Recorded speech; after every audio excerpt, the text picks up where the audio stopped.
Je m'appelle Olivier Jouvray, je suis scénariste, éditeur et professeur de bande dessinée à Lyon depuis plus de 20 ans. Je manipule l'intelligence artificielle parce que principalement en tant que professeur, j'ai besoin de savoir ce qui nous tombe sur la tête parce que ça pose beaucoup de questions pour nos étudiants et étudiantes. On a besoin d'être capable de comprendre ces outils et puis de prendre un peu de recul afin de savoir comment on l'intègre ou pas dans nos enseignements. En tant que scénariste, je m'en sers aussi pour savoir ce que ça peut m'apporter ou au contraire quels sont les pièges à éviter avec ce genre de matériel, sachant qu'il y a plusieurs IA, donc j'ai testé plusieurs modèles. En tant qu'éditeur, on travaille actuellement sur des projets de bande dessinée de vulgarisation scientifique et on doit admettre que ça nous fait gagner beaucoup de temps parce que ça nous permet d'aller chercher des sources, d'aller chercher des vérifications scientifiques. On utilise, on manipule et on essaie de comprendre.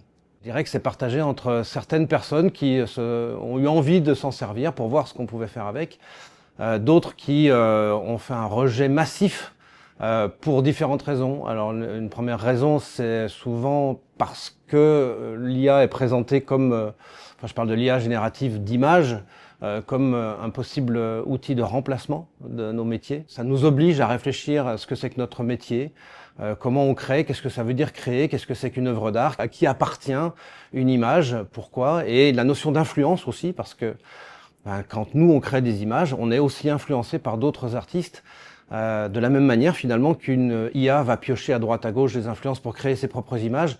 Donc comment on fait la distinction d'un point de vue artistique, d'un point de vue éthique, d'un point de vue juridique aussi. J'ai quand même l'impression qu'aujourd'hui, on essaye d'évaluer les impacts de l'IA un peu comme si on avait essayé d'évaluer les impacts d'Internet à l'époque du Minitel. Dans nos métiers, il y a l'IA très visible des images, la création d'images, mais qui pour moi n'est pas le plus grand danger, c'est plutôt les IA furtives ou sournoises, comme je les appelle, c'est-à-dire l'intelligence artificielle qui se glisse dans les outils qu'on utilise tous les jours, les outils numériques, et qui va accompagner le bras pour corriger un trait, accompagner l'écriture pour corriger une expression, des corrections de trajectoire, des choses comme ça qui, au lieu de stimuler notre intelligence, eh bien, la remplace. Donc en 2035, si ça va dans cette direction, j'avoue être un peu inquiet. On n'a pas le choix, il faut comprendre ce qui nous arrive. Il faut aller voir, manipuler, essayer de comprendre les enjeux, ce que ça implique, d'utiliser ces outils et d'essayer surtout d'en discuter entre vous, d'évaluer aussi ce que ça provoque chez vous. Ça reste une machine.